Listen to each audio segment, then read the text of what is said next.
අවසාන කාලය කියලා කියනවා. නමුත් මේ අවසාන කාලය කියන්නේ ඇයි? සහ අවසාන කාලයට කලින් තිබුණ කාලවල මොනවද කියලා අපි බලන්න යනවා. கடைசி காலம் என்று சொல்லுகிறோம். ஏன் இந்த கடைசி காலத்துல நாங்கள் இருக்கிறோம், அதுக்கு முதல் இருந்த காலங்களை குறித்து நாங்கள் விவரமாக பார்க்க போகிறோம். දැන් මෙතන අපි බැලුවොත් බයිබලයේ කාලයන් 7කට වෙන් කරන්න පුළුවන්. நாங்கள் வேதத்துல பார்க்கிறோம் 7 விதமான காலங்களை வேதத்திலே நாங்கள் பிரித்து பார்க்க முடியும். ඒ කියන්නේ මුළු බයිබලයේම ගත්තොත් කාලයන් 7කට වෙන් කරන්න පුළුවන්. வேதாகம் முழுவதும் நாங்கள் பார்த்தோம்னா 7 காலங்களை பிரிக்கப்படுகிறது. නමුත් අපි ඉන්නේ අවසාන කාලේ. ஆனா நாங்கள் கடைசி காலத்திலே இருக்கிறோம். එහෙනම් ඊට කලින් තිබුණ කාලවල මොනවද කියලා අපි බලන්න යනවා. அதுக்கு முதல் இருந்த காலங்களை குறித்து நாங்கள் இப்பொழுது ஆய்வு செய்ய ඊට பார்க்கிறோம். කලින් අපි බලමු එපිස පොතේ පළවෙනි පරිච්ඡේදයේ 9 සහ 10. எபேசி 1ஆம் அதிகாரம் 9ஆம் வாக்கியத்தை நாங்கள் பார்க்கிறோம். එසේ කලේ කාලවල සම්පූර්ණකමේ නියමය ලෙස ස්වර්ගයෙහි දේවල්ද පොළොවේහි දේවල්ද යන සියල්ල ක්‍රිස්තුස් වහන්සේ තුල එක් රාශී කරන්ට තමන් වහන්සේ තුල අදහස් කළ තමන්ගේ ප්‍රසන්නකමේ හැටියට තමන්ගේ කැමැත්ත රහස අපට දන්වා දීමෙන්නේ. මේ හැම කාලයක්ම ඇයි මේ වෙන්වෙන් වශයෙන් තියෙන්නේ? ඒ හැම කාලයකම මනුෂ්‍යයන් ක්‍රිස්තුස් වහන්සේ වෙතට එන පිණිස. இந்த வேத வாக்கியத்தில் நாங்கள் பார்க்கிறோம், காலங்கள் நிறைவேறின பொழுது விலங்கு நியமத்தின்படி பரலோகத்து உள்ளவைகளும் பூலோகத்தை உள்ளவராக சகல கிறிஸ்துக்களை கூட்டப்பட வேண்டும் என்று. බලන්න මෙතන එසේ කලේ කාලවල සම්පූර්ණකමේ නියමය ලෙස. அந்த காலத்தினுடைய பரிபூரணத்தினுடைய அவருடைய சித்தத்தின்படி. එහෙනම් කාලය අවසන් වෙන්නේ, කාලය සම්පූර්ණ වෙන්නේ කොහොමද? இந்த அதாவது நாட்களின் காலங்களும் எப்படி முடிவுக்குள்ள சம்பூரணம் உண்டாகிறது. එහෙනම් අවසාන කාලයේ දැන් අපි ඉන්නවා නම් கடைசி காலங்களை நாங்கள் இருக்கிறோம். අවසාන කාලය කොහොමද පටන් ගත්තේ? කවද්ද පටන් ගත්තේ අවසාන කාලය? எப்பொழுது கடைசி நாட்கள் ஆரம்பிக்கப்பட்டது, எந்த கடைசி காலம் எப்படி ஆரம்பிக்கப்பட்டது? සමහර අය කියනවා 2012 තමයි අවසාන කාලය ආවේ කියලා. சிலர் சொல்றாங்க கடைசி காலம் 2012ஆம் ஆண்டுல தான் வந்தது என்று கூறுறார்கள். නෑ, අවසාන කාලේ පටන් ගත්තේ යේසුස් ක්‍රිස්තුස් වහන්සේගේ උපතත් එක්ක. ஆனா கடைசி நாட்கள் ஆரம்பித்தது கர்த்தராகிய இயேசு கிறிஸ்து மனு அவதாரமாக இந்த பூமியில பிறந்த பிற்பாடு. එහෙනම් මේ අවසාන කාලය කියන්නේ ඇයි? ஏன் கடைசி நாட்கள் என்று நாங்க கூறுகிறது? කලින් කාලයන් තිබුණා 5. அதுக்கு முதலாவது 5 விதமான காலங்கள் இருந்தது. එහෙනම් බයිබලය අපි ගත්තොත් මුළු බයිබලයේම කාලයන් 7කට වෙන් කරන්න පුළුවන්. நாங்கள் முழு வேதாகமத்தை எடுத்துக்கொண்டால் 7 காலங்களை பிரிக்க முடியும். එහෙනම් පළවෙනි කාලය තමයි නිර්දෝෂ තනත්තන්ගේ කාලය. அதாவது முதலாவது காலம் என்று மனசாட்சியின் காலம் என்று சொல்லப்படுகிறது. குற்றமற்ற மனசாட்சியின் காலம். ඒ කියන්නේ මනුෂ්‍යයන් නිර්දෝෂ මනුෂ්‍ය නැත්නම් නිර්දෝෂ තනත්තන්. ආදම් ඒව පාපයට වැටෙන්න කලින් ඒ අය නොදැනුවත්ව කිසි දෙයක් දන්නේ නැහැ. ඒ වගේ කාලයක් තිබුණා. ஆதாம் ஏவாள் உண்டாக்க பிற்பாடு அவர்கள் நன்மை தீன்மை அறியவில்லை. பிழையோ நன்மையோ தெரியாத ஒரு காலத்தில் அவர்கள் வாழ்ந்தார்கள். ඒ නිසා ඒ කාලයට අපි කියනවා ආදම් ඒව පාපයට වැටෙන්න කලින් තිබිච්ච කාලයට අපි කියනවා ඔවුන් නොදැනුවත් කාලය කියලා. නැත්නම් නිර්දෝෂ තනත්තන්ගේ කාලය. குற்றமில்லாத காலம், அதாவது ஆதாம் ஏவாள் பாவத்தில் விழுறதுக்கு முன்பதாக குற்றமில்லாத காலத்திலே அவர்கள் வாழ்ந்திருக்கிறார்கள். ඒ වගේම ආදම් ඒව පාපයට වැටුණාට පස්සේ අපි දන්නවා උත්පත්ති පොතේ 3 වෙනි පරිච්ඡේදයේ 22 වෙනි පදයේ ඉඳන් උත්පත්ති පොතේ 8 වෙනි පරිච්ඡේදයේ 22 වෙනි පදයේ දක්වා හෘද சாட்சிයේ කාලය කියලා කියනවා ඊළඟ කාලයට. ஆதியாகமம் 3ஆம் அதிகாரத்திலிருந்து அவனுடைய விளைவுக்கு பிறகு அதுக்கு பிற்பு நியாய மனசாட்சியின் காலம் என்று வேதம் சொல்லப்படுகிறது. அந்த காலம் சொல்லப்படுகிறது. மனுஷයාගේ හෘද சாட்சிය මොකද්ද කියන්නේ? ඒක කරනවා. அது மனிதனுடைய மனசாட்சி என்ன கூறுகிறதோ அதன்படி அவர்கள் செய்வார்கள். හෘද சாட்சிය කියනවා නම් දීපම් පුතේ කියලා කියනවා නම් බොනවා. மனசாட்சி குடிக்க சொன்னா அவர்கள் குடிப்பார்கள். හෘද சாட்சிය පව් කරන්න කියනකොට පව් කරනවා. மனசாட்சி பாவம் செய்ய சொல்லும் வேளையில அவர்கள் பாவம் செய்வார்கள். ඒ නිසා තමයි පාපයට මනුෂ්‍යයා වැටීමත් එක්ක නොවගේ ජල ගැලීමේ කාලය දක්වා අපි දන්නවා අවුරුදු 120ක් දේශනා කරත් මිනිස්සු තමන්ගේ හෘද சாட்சிය අනුව ජීවත් වුණා. அந்த ஜலப்பிரேத வரும் வரையும் அவர்கள் பிரசங்கித்தார்கள். ஆனால் பிரசங்கிக்கப்பட்டது. ஆனால் அவர்கள் மனசாட்சியின்படி தங்களுடைய வாழ்க்கையில அப்படியே வாழ்ந்து வந்தார்கள். ඒ කියන්නේ යාගේ හෘද සාක්ෂිය කන්න බොන්න ප්‍රීති වෙන්න කියලා කියද්දී හෘද සාක්ෂිය කියන දේ කරමින් ජීවත් වෙච්ච කාලයක් තමයි ඒ නෝවාගේ කාලයේ පාපයට මනුෂ්‍යය වැටිච්ච දවසේ ඉඳන්. சாப்பிடவும் குடிக்கவும் களியாட்டவும் அவனுடைய இருதய மனசாட்சியில சொல்லப்பட்ட காரியத்துல அந்த நோவாட காலத்திலே வாழ்ந்து பாவத்திலே வாழ்ந்தார்கள். ඒ අපි දන්නවා උත්පත්ති පොතේ 8 වෙනි පරිච්ඡේදයේ 22 වෙනි පදයේ දක්වාම හෘද සාක්ෂියේ කාලය පටන් ගන්නවා. ஆதியாம் අවසන් වෙනවා 8 වෙනි පරිච්ඡේදයේ 22 පස්සේ. ஆதியாமம் 28ஆம் அதிகாரத்துல 8ஆம் அதிகாரம் 22ஆம் வாக்கியத்துல மனசாட்சியின் காலத்துடைய முடிவுரையை நீங்க பாக்குறீங்க. ඒක අවසන් වෙනවත් එක්කම තවත් කාලයක් පටන් ගන්නවා. அந்த காலம் நோவாட காலம் முடிந்த பிற்பட இன்னொரு காலம் ஆரம்பிக்கப்படுகிறது. කාලයට අපි කියනවා මනුෂ්‍ය පාලන කාලය කියලා. அது மனிதனால ஆளுகை செய்கிற காலம் என்று சொல்லப்படுகிறது. කියන්නේ මිනිස්සු කියනවා අපිට ආයි දෙවි කෙනෙක් ඕනේ නැහැ. අපිටම අපි බාබෙල් කියලා පොතක් බාබෙල් කියන නම නෙමෙයි පාවිච්චි කරන්නේ. ඔවුන් පොතක් ගොඩනගනවා. දෙවියන් වහන්සේ තමයි ඒකට බාබෙල් කියන නම තියන්නේ. ඒකට හේතුව තමයි දෙවියන් වහන්සේ ඒක භාෂාව වියවුල් කරා අවුල් කරා. அந்த பாபேல் என்ற ஒரு கோபுரத்தை உண்டாக்கினா படைக்கப்பட்ட தேவன் தேவையில்ல, நாங்களே தேவனுடைய ஸ்தானத்திலிருந்து காரியங்கள் செய்வோம். அவர் பாபேல் என்று ஒரு பெரிய ஒரு கோபுரத்தை உண்டாக்கினார்கள். එතකොට ඒ උස ඒ අය මනුෂ්‍යයන් අපිට පුළුවන් අපිව ආරක්ෂා කරගන්න අපිට ආයි දෙවියන් වහන්සේ ඕනේ නැහැ කියලා ලොකු පවුරක් ගොඩනැගුවා. மனிதனாகிய நாங்கள் எங்களை காக்க முடியும், எங்களுடைய தேவைகளை சந்திக்க முடியும் என்று சொல்லி அவர்கள் ஒரு இடத்துல நிற்கும்படியா பெரிதான ஒரு கோபுரத்தை உண்டாக்கினார்கள். දෙවියන් වහන්සේගේ කැමැත්ත තමයි අපි විසිරිලා ව්‍යාප්ත වෙන්න ඕනේ කියන එක. தேவனுடைய சித்தம் உலகத்துல எங்கும் பருகி பெருகி பூமியை ஆண்டு கொள்ள வேண்டும். அவருடைய சித்தம். වාසේ මනුෂ්‍යව හදපු උන්වහන්සේගේ සරස් මේක තමයි නුඹලා බෝවි වැඩි වෙමින් පොළොව පූර්ණ කොට එක යටත් කරගන්න කියලා. தேவன் மனிதனை உண்டாக்கின பிறகு நீங்கள் பருகி பெருகி பூமியை நிரப்பி ஆண்டு கொள்ளுங்கள் என்று சொன்னார். தேவனுடைய சித்தம். හැබැයි මනුෂ්‍යයන් මේ වෙලාවේ මොකද්ද කරන්නේ? අපිට මේ පැතිරලා යන්න ඕනේ. අපි කොතක් ගොඩ නගමු කියලා කොතක් ගොඩ නැගුවා. දෙවියන් වහන්සේ ඒක දැකලා උන්වහන්සේ බහලා ඇවිල්ලා ඒක වියවුල් කරයි. වියවුලට තමයි අපි කියන්නේ බාබෙල් කියලා වියවුල. நாங்கள் பார்க்கிறோம் நோவாட காலத்துக்கு பிற்பாடு அவர்கள் ஒரு கோபுரத்தை உண்டாக்கினா பாபேல் கோபுரம். அது நாங்கள் ஒரே இடத்துல நிற்போம் என்று சொல்லி அந்த இடத்துல நின்றார்கள். அந்த தேவன் அதை மனிதனுடைய கற்பனையை நிர்மூலமாக்கினார். ඊට පස්සේ අපි දන්නවා එතන ඒක මනුෂ්‍ය පාලන කාලය අවසන් වුණාට පස්සේ ඊළඟ කාලය තමයි දෙවියන් වහන්සේ ආබ්‍රහම කැඳවනවා.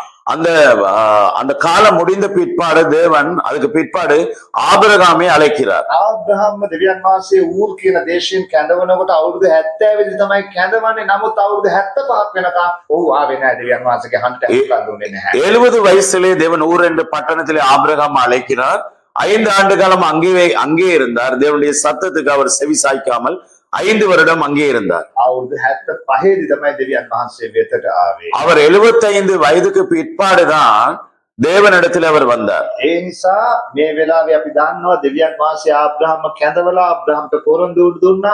පොරොන්දු රාශියක් උන්වහන්සේ දුන්නා. ඒ පොරොන්දු දීපු කාලයට අපි කියනවා පොරොන්දුවේ කාලය කියලා. தேவன் ஆபிரகாமை அழைத்து வாக்குத்தத்தங்களை கொடுத்து அநேக வாக்குத்தத்தங்களை கொடுத்தார். அந்த காலத்தை வாக்குத்தத்தத்தின் காலம் என்று கூறப்படுகிறது. ඊට පස්සේ අපි දන්නවා ඒ පොරොන්දුවේ කාලය අවසන් වෙනවා. ආබ්‍රහම්ගෙන් ආපු පරම්පරාවෙන් යාකෝබ්ගේ දරුවෝ 12 දෙනාත් එක්ක 70ක් එක්ක මිස්රයට පිටත් වෙනවා. මිස්රයේ හිටපු පාරාවෝ ඒ 70ට හොඳින් ආදරෙන් හිටියා. ඊට පස්සේ ආපු පාරාවෝ ඒ අයට විරුද්ධ වුණා. அதுக்கு பிற்பாடு நாங்கள் பார்க்கிறோம் ஆபிரகாமுடைய சந்ததி பெருகி யாக்கோப் மூலமாய் 70 பேர் எகிப்துக்கு போனார்கள். அங்கே பார்வோனால் அழைக்கப்பட்டு அந்த இடத்துல அவர்கள் வாழ ஆரம்பித்தார்கள். அதுக்கு பிறகு வந்த பார்வோன் இவர்களை தெரியாமல் அவர்களை நடத்தினார்கள். ඊට පස්සේ වහල්කමට උණු ගෙනිච්චා. அவர்கள் அடிமத்தனத்திலே கொண்டு போனார்கள். 430ක් ඔවුන් වහල්කමෙන් හිටියා. 430 ஆண்டு காலமாக எகிப்தினுடைய அந்த பயங்கரமான அடிமத்தனத்திலே அவர்கள் அடிமைப்படுத்தப்பட்டார்கள். පස්සේ දෙවියන් වහන්සේ මෝසෙස් තුලින් විවස්ථාව ගෙනාවා. அதுக்கு பிறகு தேவன் சீனாய் மலையில மோசேஸ் மூலமாய் நியாய பிரமாணத்தை கொண்டு வருகிறார். ඒ විවස්ථාව දුන්න කාලයට අපි කියනවා විවස්ථාවේ කාලය කියලා. அந்த நியாய பிரமாணம் கொடுக்கப்பட்ட காலத்துல நாங்க நியாய பிரமாணத்தின் காலம் என்று சொல்லுகிறோம். දැන් මේ විවස්ථාවේ කාලය අවසන් වෙනවත් එක්කම இந்த நியாய பிரமாண காலம் முடிவுரையில කොහොමද ඒක අවසන් වෙන්නේ? எப்படி அது முடிகிறது? යේසුස් ක්‍රිස්තුස් වහන්සේගේ උපතත් එක්ක. இயேசு கிறிஸ்து இந்த பூமியில மனு அவதாரம் எடுத்த பிற்பாடு එහෙනම් විවස්ථාවේ මිනිසයා ශාපලද්දෙක් හැටියට යේසුස් ක්‍රිස්තුස් වහන්සේගේ උපතත් එක්ක විවස්ථාවේ ශාපයෙන් අපිව උන්වහන්සේ නිදහස් කරා. යේසුස් ක්‍රිස්තුස් වහන්සේ අපිව නිදහස් කරන පිණිස තමයි උපත ලැබුවේ. ඒ විවස්ථාවෙන් අපිව නිදහස් කරන පිණිස. நியாயப்பிரமாண சாபம் எல்லாரையும் ஆண்டு கொண்டது. இயேசு பிறந்து இந்த நியாயப்பிரமாணத்திலிருந்து நம்மை மீட்டு கொண்டார், நாம் வாழ்வதற்காக. එහෙනම් මේ විවස්ථාවේ කාලය අවසන් වෙනවත් එක්කම යේසුස් වහන්සේ උපත ලබන කාලය වෙනකොට විවස්ථාව අවසන් වෙනවා. ඒ කාලයට අපි කියනවා කරුණාවේ කාලය කියලා. அதாவது நியாயப்பிரமாண முடிவு உரையில இயேசு வந்து மனிதனாய் அவதரிக்கிறார். அவர் பிறந்த நாளிலிருந்து ஆரம்பிக்கப்படுகிற காலம் கிருபையின் காலம் என்று வேதம் சொல்லுகிறது. කරුණාවේ කාලයට තවත් කියන නමක් තමයි අවසාන කාලය. இந்த கிருபையின் காலத்தை குறித்து வேதம் என்ன சொல்லுகிறது? இன்னொரு அது காலத்தை குறிக்கிறது, இன்னொரு அர்த்தத்தை குறிக்கிறது. அதாவது கடைசி காலம். එහෙනම් අවසාන කාලය මේක ආයි කාලයක් එන්නේ නැහැ පුතා. ආයි එන කාලය ඇවිල්ලා සහස්‍ර කාලය. මේ අවසාන කාලයට ඇතුල් වුණොත් විතරයි සහස්‍ර කාලයට යන්න පුළුවන්. ஆகவே நல்ல ஞாபகம் வைத்துக் கொள்ளுங்க, இந்த கடைசி காலத்துல நாங்க பிரவேசிக்காமல் வேற ஒரு காரணம் கிடையாது. இதுதான் கடைசி காலத்துல நாங்கள் பிரவேசிக்க வேண்டிய காலம். ඒ නිසා මේ කාලය තුල ඔබ නොදැනුවත් කාලය වගේ ඉන්න එපා. මුල් කාලේ අපි දන්නවා නොදැනුවත් කාලේ හිටියා වගේ ආදම් ඒවා වගේ නොදැනුවත් කාලේ වගේ ඉන්න බෑ. දැන් ඔබ දන්නවා අපි ඉන්නේ අවසාන කාලය. මේක තමයි කාලය. ආයි අපි දන්නේ නැහැ කියලා අපිට ඉන්න බෑ. அறியாம காலத்துல இருந்தது போல அல்ல. அதாவது இப்பொழுது அந்த காலத்திலே வாழ்ந்த மாதிரி நாங்க வாழல. அது இது கடைசி காலம். நாங்கள் தேவனை அறிந்து வாழ வேண்டிய ஒரு காலத்திலே உட்பட்டப்பட்டிருக்கிறோம். අදත් මිනිස්සු ඉන්නවා දන්නේ නැහැ වගේ ඉන්නවා. இன்றைக்கும் இந்த காலத்தினுடைய வெகுமதியை தெரியாமல் மனிதர்கள் இருக்கிறார்கள். සමහර අය ඉන්නවා අද තමන්ගේ හෘද සාක්ෂිය මොනවද කියන්නේ ඒක කරගෙන ඉන්න අය ඉන්නවා. එදා වගේම හෘද සාක්ෂියේ කාලය අවසන්. දැන් ඇවිල්ලා අපි කරුණාවේ කාලය තුල ඉන්න නිසා කරුණාව තුලට ඔබ ඇතුල් වෙන්න. நியாயப்பிரமாண காலத்து அது மனசாட்சியின் காலத்திலே எப்படி மனசாட்சி சொல்லி அந்த நடத்தினதோ அதே மாதிரி இந்த கடைசி காலத்திலும் இருக்கிறீர்கள். ஆனால் அப்படி இருக்கக்கூடாது. நீங்க கடைசி காலத்துக்குள்ள பிரவேசியுங்கள். අද චර්ච් එකට යන්න එපා කියන හෘද සාක්ෂිය කියනකොට இன்னைக்கு நாங்கள் ஆராதனைக்கு போக கூடாது மனசாட்சி சொன்னால், හෘද සාක්ෂිය කියනවා වැඩට යන්න කියලා. மனசாட்சி சொல்லுது வேலைக்கு போக சொல்லி. හෘද සාක්ෂිය ඇවිල්ලා වැරදි කරන්න යන්න කියනකොට හෘද සාක්ෂිය කියන දේ කරන අය අදත් ඉන්නවා. කාලයන් ගැන උන් දන්නේ නැති නිසා. பிழையாக மனசாட்சி நடத்துறவர்கள் இந்த காலத்தினுடைய அறிகுறியை தெரியாமல் அந்த மனசாட்சியின் பிரகாரம் அவர்கள் இன்றைக்கு நடத்தப்படுறார்கள். යේසුස් වහන්සේ ලස්සන කතාවක් කිව්වා ඒක. இயேசு நல்ல ஒரு கதையை உவமையை சொல்லுகிறார். ඒ පොතේ 16:3 මම කියවන්නම්. மத்தேயு 16ஆம் அதிகாரம் 3ஆம் வாக்கியத்தை நான் வாசிக்கிறேன். උදේ අහස රතු පාටව අඳුරව තිබෙන නිසා අද කුණාටු දවසක් වන්නේ කියත් නුඹලා කිය හුය නුඹලා අහස්තලය විමසන්ට දන්න හුය එහෙත් කාලයන්ගේ ලකුණු විමසා දැනගන්න නුඹලාට බැරිය. ඒ කාලේ හිටපු පරිශුවලට කියනවා අහස කළු පාටට තියෙද්දි අහස දිහා බලලා කියන්න පුළුවන් අද වහිනවා කියලා. හැබැයි අපි දැන් ඉන්නේ මොන කාලයේද? දැන් යේසුස් ක්‍රිස්තුස් වහන්සේ උපත ලබලා ඉන්නේ. දැන් අපි ඉන්නේ කරුණාවේ කාලය තුල. පරිශුවලන් තාම விவஸ்தாவை යටතේ හිටියා. அந்த சதிசீயர்கள் பரிசேயரை பார்த்து இயேசு இப்படி சொல்லுகிறார், அதாவது பொல்லாதாகிய நீங்கள் மந்தமும் காற்றும் மழையும் உண்டாகும் என்று சொல்லுவீர்கள். மாயக்காரரே, இதை பார்த்து மழையை பார்க்கிறீர்கள், வானத்தை பார்த்து அடையாளத்தை பார்க்கிறீங்க, உங்களை காலங்களை அறிந்து கொள்ள முடியாதோ என்று தேவன் அவர்களை எச்சரிக்கிறார். ඒ කියන්නේ ඒ අය දන්නවා අහස බලලා වහී කියලා කියන්නේ දන්නවා. නමුත් දැන් අපි ඉන්නේ මොන කාලෙද කියලා තේරුම් ගන්න තරම් ඕන්ට ඒ තරම් මානසිකත්වයක් තිබුණේ නැහැ. மழை, அதாவது வானத்தை பார்த்து இப்பொழுது மழை பெய்யும் என்று அவர்கள் உணர்றார்கள், அறிகிறார்கள், அந்த அறிவு இருக்கிறது. ஆனா அந்த காலம் எப்பேற்பட்ட காலம் என்ன, அந்த அறிய முடியாத ஒரு குருடரா இருந்தார்கள். ඒ නිසා ඒ අය දන්නේ නැහැ අපි ඉන්නේ අවසාන කාලේ කියලා. අවසාන කාලේ පටන් ගත්තේ යේසුස් ක්‍රිස්තුස් වහන්සේ තුලින්. அவர்கள் அறியாமல் இருந்தார்கள். கடைசி காலத்துல வந்திருக்கிறோம். கடைசி காலம் ஆரம்பிக்கப்பட்டது இயேசு இந்த பூமியில பிறந்த பிற்பாடு. දැන් අපි පොඩ්ඩක් මේ කාලය නැවත මතක් කරගමු. இனி திருப்பி நாங்கள் இந்த காலத்தை குறித்து ஞாபகம் பண்ணுவோம். ඔබ දැන් මතක් කරගන්න ඔබ ඉන්න කාලේ මොන කාලයේද කියලා. நீங்கள் ஞாபகம் பண்ணிக்கொள்ளுங்கள், நீங்க இருக்கிற காலம் இந்த காலம். පළවෙනි කාලය තමයි නිර්දෝෂ තනත්තන්ගේ කාලය කියලා කියනවා අපි ඒ කාලයට. முதல் காலத்தை நாங்கள் சொல்றோம் அறியாமை காலம், නැත්නම් නොදැනුවත් කාලය.